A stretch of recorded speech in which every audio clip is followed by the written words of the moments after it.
Welcome to Fix It Home Improvement, covering projects that every homeowner should know and great products for home and garden.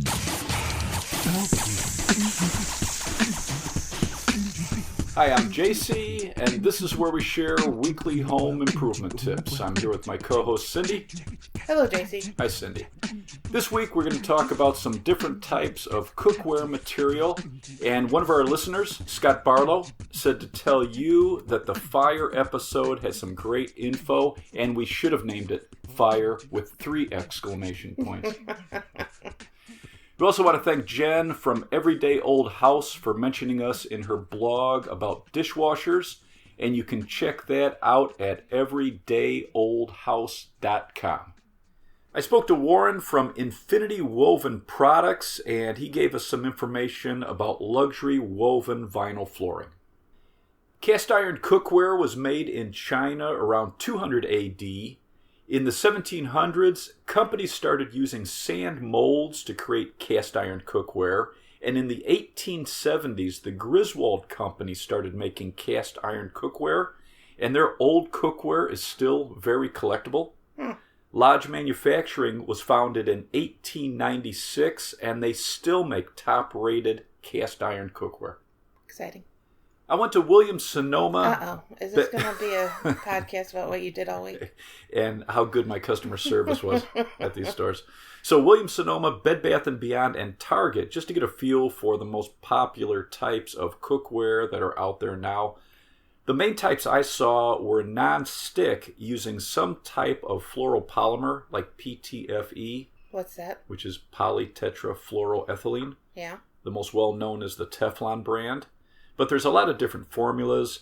There was non-stick ceramic, and this was a coating generally over copper or aluminum, anodized aluminum, stainless steel with some type of conductive metal for the base or layers under the stainless steel, copper lined with stainless steel, and cast iron, and some of them were pre-seasoned, and some had a porcelain enamel coating. Exciting. Non-stick PTFE cookware is easy to clean, and you don't have to add oil or butter to prevent food from sticking if you're on a low-fat diet. It's good for eggs and pancakes because they just slide off. Is that good for a low-fat diet, too? Yeah, right. And it's best for food that doesn't require high heat because one of the concerns with the PTFE and the fluoropolymer non-stick coatings are the fumes that can be released at high temperatures. Right. Many non-stick PTFE cookware manufacturers recommend only cook on low or medium heat, and a spokesman from the FDA said don't use this type of cookware on power burners that generate high temperatures. The Environmental Working Group says never heat non-stick PTFE cookware without food or liquids in the pan. Really? Or heat it over 500 degrees Fahrenheit. Yeah, interesting. The New York Department of Health says this type of non-stick cookware can release potentially toxic compounds when heated to high temperatures. The American Cancer Society says do not overheat PTFE non-stick cookware. High temperatures release chemicals that can cause polymer fume fever. Does anybody know this? Yeah, it's weird. So they say that these fumes that are given off can cause a sore throat, chest pain, a feeling of weakness, and a fever. They also recommend avoiding any cookware with PFOA or C8. So PFOA is perfluorooctanoic acid. This has been linked to many diseases, and it's now restricted in non-stick formulas in the U.S. The Minnesota Pollution Control Agency says look for PFOA-free cookware, and that's going to reduce the concern for health problems from non-stick cookware, although most cookware doesn't use PFOAs anymore. But you should look for it on the label. Yeah, I think that's smart because the cookware could be from outside the USA, and there are some concerns with these low-cost, lightweight products that aren't made in the U.S. having harmful metals and toxins. Scary. They say non-stick cookware is safe if you only cook at low and medium temperatures and purchase high-quality non-stick cookware. Don't put non-stick cookware in a dishwasher. Heat and detergent can cause some coatings to peel. Does anybody know this stuff? Yeah, it's amazing. Only use wood utensils or something soft. Don't use metal tools. Don't clean with abrasive sponges. don't stack the pots directly on top of the coating. They're saying if you have nonstick cookware, you should have a cloth in between your cookware if you're stacking it. And read the label for the maintenance recommendations for your manufacturer. Oh. Another type of nonstick cookware is ceramic coated. The types I saw had an aluminum body to conduct and spread the heat evenly, and the ceramic material is silica, found in sand and clay, and it's baked onto the surface of the cookware. There's different types of ceramic formulas, so I would check the label for the warranty as a guide to the quality. And when I was in Williams-Sonoma, the salesperson said to look for 100% toxin-free, PFOA and PTFE-free on the box or the label, and that's going to guide you to the highest quality. Some of their ceramic non-stick was rated for up to 600 degrees Fahrenheit and oven safe, but a couple of the manuals I read said only use low or medium heat. Some were also rated for dishwashers, but when I read the manuals, they recommended hand wash with mild detergent and hot water, no abrasive pads, don't use metal tools, only use bamboo, wood, or nylon. So I would definitely check the manual. Right. The Minnesota Pollution Control Agency and Canada Consumer Product Safety both recommend buying ceramic-coated cookware from companies with products tested to be free of toxins, and they're labeled free of toxins. Okay. Because some countries don't have strict standards. They also recommend look for cookware that has passed the California Proposition 65 standard. It's considered one of the most stringent tests for toxic chemicals. Aluminum cookware conducts heat well, and you can get low-cost sets. The problem with low-cost aluminum cookware is the aluminum can react with acidic food and make it taste metallic. And aluminum cookware that's pitted or worn, it can actually allow aluminum to be absorbed into your food, especially leafy vegetables and acidic foods. I'm assuming that's not good. Yeah, there's some concerns about estrogen-driven cancer and Alzheimer's disease if you have too much aluminum in your body. Anodized aluminum cookware has been treated with chemicals and electricity, and this is going to create a hard coating that reduces the amount of aluminum released into your food, and it makes the surface more non-stick. So this is what you're looking for. Yeah, and hard anodized is even a thicker coating. Okay. And if you're shopping and comparing aluminum cookware, the heavier the gauge and the thicker the aluminum is, the more durable it's going to be. Okay. Copper cookware conducts heat very well. It's one of the best, but it can react with food and potentially create toxic chemicals. Doesn't sound good. Yeah, the FDA says copper cookware should be coated with another material like stainless steel to be safe. And they recommend getting rid of all old copper cookware and any old copper cookware that's treated with tin or nickel. Stainless steel cookware is very durable, and depending on how the steel was made, it can be used at high temperatures and it won't interact with your food. The disadvantage is it doesn't heat very well or spread heat evenly. So most stainless steel cookware will have a layer of aluminum or copper below the cooking surface, and the best stainless steel cookware will have multiple layers on the bottom or on the bottom and up the sides for even better cooking. Is it going to say that on the label? Yeah, most are going to show off and show you a picture of all the layers. And some of the stainless steel cookware I looked at is oven safe and it can be used in the broiler, but I would check the label. I saw 3-ply, so it had stainless steel on the inside, aluminum in the middle, and then stainless steel on the outside.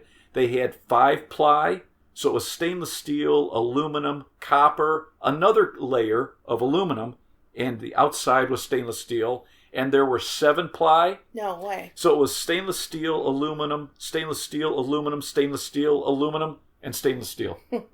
Some pros recommend surgical grade stainless steel if you have a sensitivity to nickel or chromium. 1810 stainless steel is popular in quality cookware. So it's 18/10. Right. And that first number is chromium. The second number is nickel. You can also get 18.8 or 18.0 if you have a sensitivity. Okay. Cast iron cookware can be used for high heat and in the oven. It heats slowly, but it retains heat very well. This is good for browning meat, slow cooking, baking. You can use it over a campfire. It's very durable, but it's heavy. and you can get it uncoated or with an enamel coating. If you get an enamel coating, this is good for acidic food. It's going to be easier to clean and maintain, and the thicker the coating, if you get enamel, the longer it's going to last. Okay. To protect the surface of uncoated cast iron from rust and to prevent food from sticking, you need to season it. One company recommends brushing the inside of your cookware with vegetable oil and then bake it at 300 degrees Fahrenheit for an hour, and that's going to season it. Another company said clean and scrub your cast iron cookware with hot, soapy water, allow it to fully dry, and then use a thin coating of vegetable oil or shortening, put it in the oven, and bake it at 350 for an hour. The company Lodge, Lodge, they have pre-seasoned cast iron. They recommend to maintain the seasoning, to wash it with a nylon bristle scrub brush, dry your cookware thoroughly, and then rub a very thin coat of cooking oil on your cookware, and then just allow it to dry. They say the best way to maintain the seasoning is to cook your food regularly with cooking oil. Lodge says if you want to re-season your cast iron cookware, to scrub it and clean it well, make sure it's completely and thoroughly dry. Apply a thin coating of cooking oil over the whole pan. They said put aluminum foil on the bottom of your oven and then put your cookware on a rack above the aluminum foil and then bake it at 350 for an hour. You know, aluminum foil has one side that's shiny and one side that's dull. Yes. And the shiny side is just shiny because of the rollers they use manufacturing it. There really isn't, on standard aluminum foil, there is not a side that you should be facing towards your food. A lot of people think it should be the shiny side, but it's actually the same material on both sides. Although there is non-stick aluminum foil, and in that case you'd want to put the non-stick side towards your food. I read one of the manuals for stainless steel cookware, and I really need to get a hobby. This is it. They said use oil, butter, or margarine to a cold pan to cover the bottom of the pan, and then preheat the pan for 1 to 2 minutes before you add your food, and that will help prevent sticking. To avoid pitting the surface of your cookware from salt, bring any liquids or food to a boil, or start to cook your food before you add salt to it. Using high heat can discolor the interior, and high mineral count in your water can cause discoloration in your stainless steel. Interesting. They said to clean stainless steel, use warm water and powdered cleaners. Use a soft cloth or sponge and work it in a circular motion, and then use hot soapy water to wash and dry it. Don't use steel wool or steel scouring pads, and never use harsh detergents. And to prevent water spots, rinse in hot water and dry your cookware immediately. One of the manuals I read for non-stick cookware said no oil or butter is needed except to add flavor. Never use cooking sprays. You can damage your coating.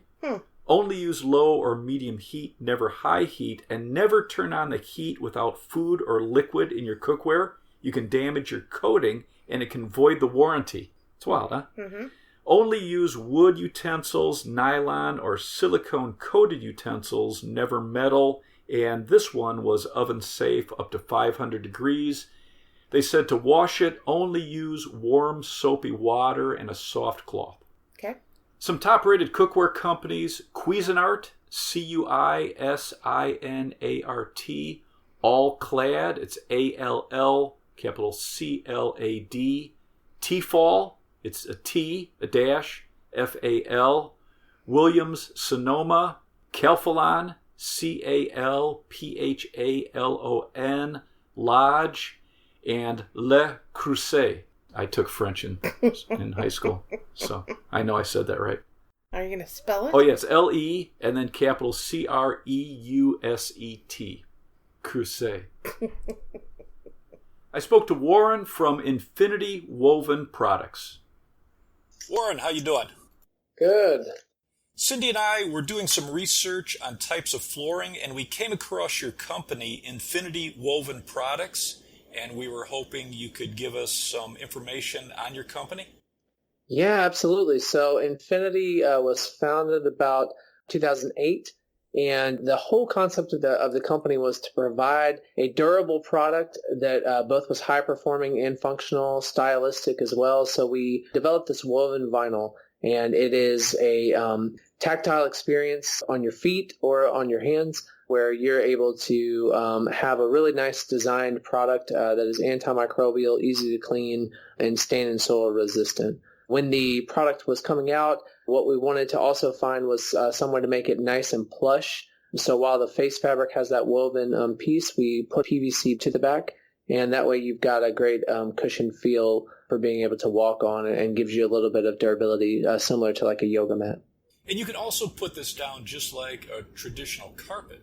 Absolutely. The biggest difference when you're working with a woven vinyl to a tufted carpet is typically on an installation for a tufted carpet, you would start from the edges and move to the center. And with our product, you actually start to the center and move to the edge. You want to make sure that you're aligning the two pieces of woven product together correctly. But yes, it can be glued down. It can also be bound and laid like a loose rug. And what are some of the benefits of the luxury woven vinyl? There's so many, but what we're really proud of with our product is that it is 100% made in the USA. So this is a product that from raw materials all the way to finished fabric, as well as the pad, they're all created here in the United States. And we believe that that is great, one, because it supports obviously what we do here and employs people in multiple states. What it also allows is that we continue to refine and tweak the product and make sure that we're always providing the best product that's out there. Additional benefits, it is stain and soil resistant. It's antimicrobial. It's pet friendly. Pets actually love our product. Because of that cushioned back, they're able to lay on it. But typically, if you are looking at a product that's considered vinyl, one of the fears that you may have is like dog or cat claws would be scratching it up. But because ours is a woven product and it's got a nice coated PVC over that yarn, you actually don't see fraying or damage done by any animal. And it's really easy to clean. On a soft surface, if you have something especially that's tufted and you spill something, you may be able to get the stain out of the tufted piece, but a lot of times in the carpet pad is where you reside with the kind of mold smell and such. But because ours is PVC on both the face and the back, it actually allows anything that is spilled to dry quickly, and it resists against that kind of mold or musty smell. And what does the texture feel like? So it's not like a traditional carpet. It is not like a traditional carpet. No, the way that it's woven is a polyester core yarn coated in a PVC, and those weaves can be all types. So it can be a very minimalistic weave, so something that's very simple, just a 1/1 pattern, or it could be something that has a little bit more of an ornate design into it. Potentially, if you looked at like a piece of laminate that has a wood grain texture, we can actually do that in a woven concept. You can install this above, below, or on grade. Absolutely, yes. I mean, this can be placed anywhere in the home. It can be placed, if you're looking for outdoor uses, it is an indoor-outdoor product. So say you're looking for a patio, or you're looking to put something into a child's room or a playroom or a fitness room, looking to accompany it for stairs, you could do that as well. Or even if it's something more for like a basement or a garage, the product can be used there too. That's one of the benefits of a woven vinyl, is that it really is very functional. But because we have created over 18 collections and over 200 different color SKUs, there's a lot of uniqueness to the product, so it can fit the personality of the buyer. So if someone's looking for a product that's just very durable, easy to clean, and that's really what they care most about, then they could purchase our product, put it into a garage, and they know that it's something that can be very durable but gives a little bit of cushion. So if they're working underneath a car, or just have kids that are in the garage a lot of times with them. But separate from that, if it's something that's more wants to be kind of a statement piece, because of that beauty of the designs and the colorations and the patterns that come with the product, this can really be a centerpiece of a room and really tie everything together. You have area rugs also? The product can be, yes. On our website, we actually do sell area rugs that are already pre-bound. Those come in 5x8, it comes in a 6x9 and an 8x10. Those products can be purchased directly onto our site. But if it is more someone who likes to do it themselves, they can purchase our product by roll, and then they could customize that rug to the size that they'd like. And how would you be installing this?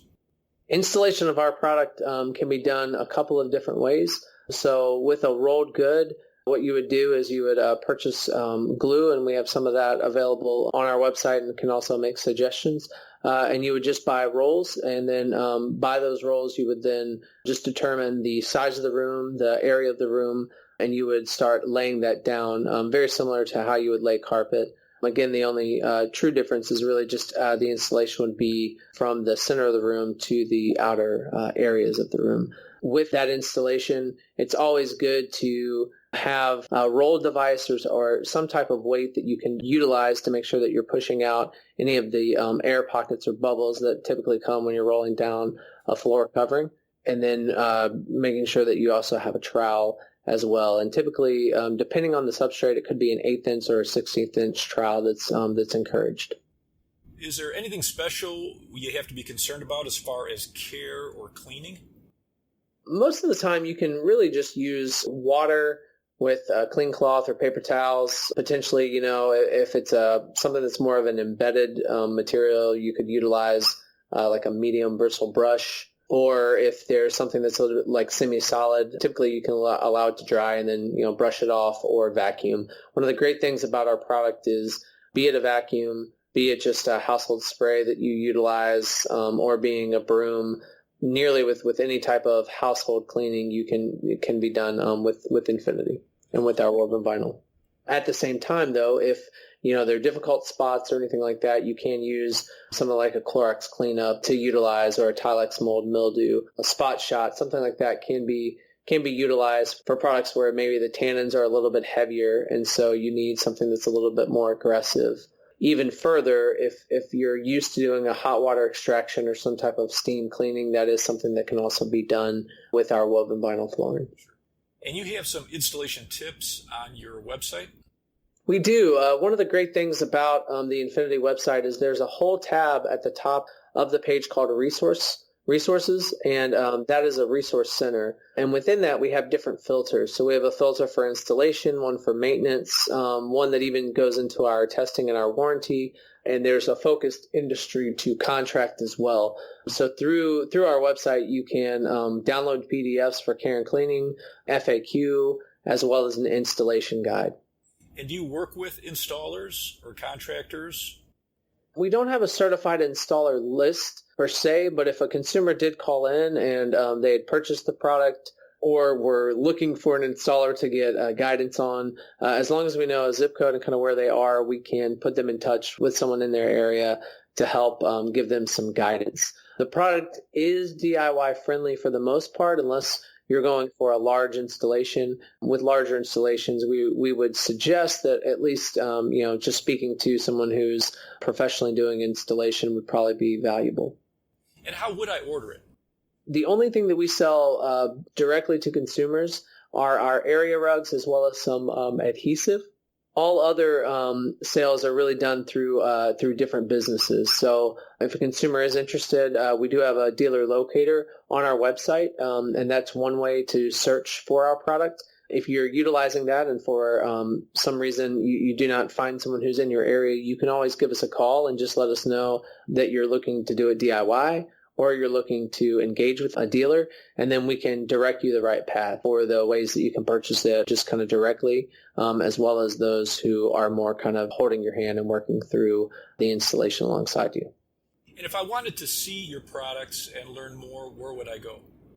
Best place to go is Infinity, INFINITY, LWV, as in luxurywovenvinyl.com. So infinitylwv.com.